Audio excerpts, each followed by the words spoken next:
சுவை மனம் சமையலில் இன்றைக்கி நம்ம பார்க்க போகிற ரெசிபி மட்டன் கோலா உருண்டை.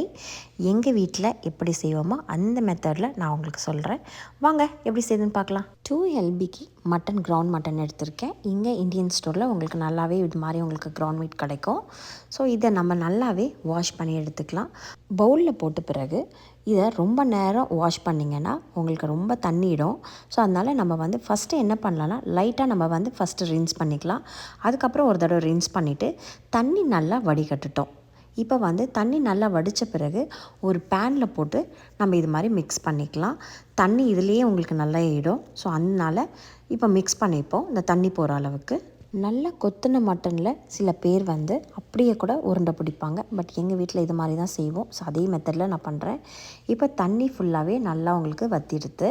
1/4 ஸ்பூன் அளவுக்கு மஞ்சள் பொடி, 1 ஸ்பூன் அளவுக்கு வரமிளகாத்தூள், 1 ஸ்பூன் அளவுக்கு மல்லித்தூள், 1/2 ஸ்பூன் அளவுக்கு கரம் மசாலா.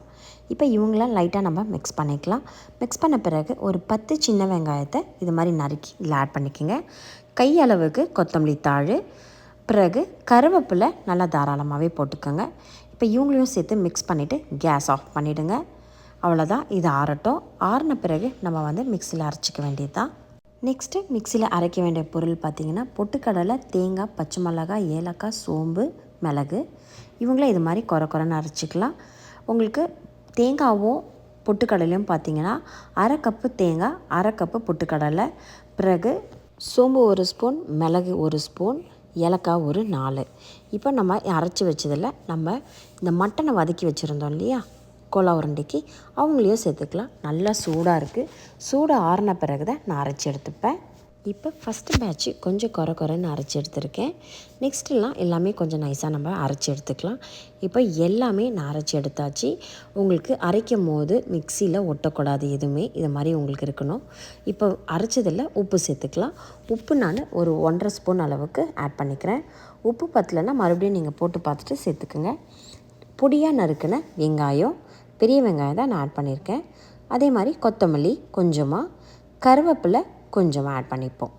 ஆல்ரெடி நம்ம கருவேப்பிலலாம் நல்லாவே ஆட் பண்ணியிருக்கோம். இப்போ நல்லா நம்ம மிக்ஸ் பண்ணிக்கலாம். மிக்ஸ் பண்ணும் போதே உங்களுக்கு உருண்டை பிடிக்கிற மாதிரி வரணும்.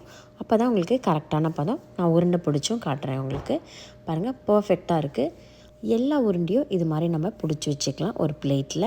இப்போ எண்ணெய் நல்லாவே காஞ்சிருது. எண்ணெய் நான் ரொம்ப ஹை ஃப்ளேமில் வைக்கல, மீடியம் ஃப்ளேமில் வச்சு தான் பொரிக்கிறேன்.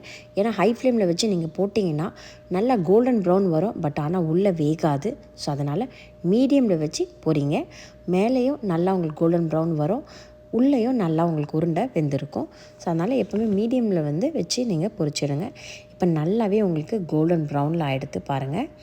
இப்போ நம்ம கொஞ்சமாக எடுத்து இது மாதிரி ஒரு பிளேட்டில் மாற்றி வச்சுக்கலாம். மட்டன் கோலா உருண்டை ஸ்மெல்லு சூப்பராக இருக்குங்க. கண்டிப்பாக நீங்கள் இந்த ரெசிபி ட்ரை பண்ணி பார்க்கணும். மட்டன் லவராக நீங்கள் அப்போ கண்டிப்பாக மிஸ் பண்ணாதீங்க. உங்களுக்கு இந்த ரெசிபி பிடிச்சிருந்தால் மறக்காமல் லைக் பண்ணுங்கள், கமெண்ட்ஸில் சொல்லுங்கள், சப்ஸ்கிரைப் பண்ணுங்கள், ஃப்ரெண்ட்ஸ் அண்ட் ஃபேமிலிக்கும் ஷேர் பண்ணுங்கள். ஆரோக்கியமாக சாப்பிட்டு சந்தோஷமாக இருங்க. Thank you so much.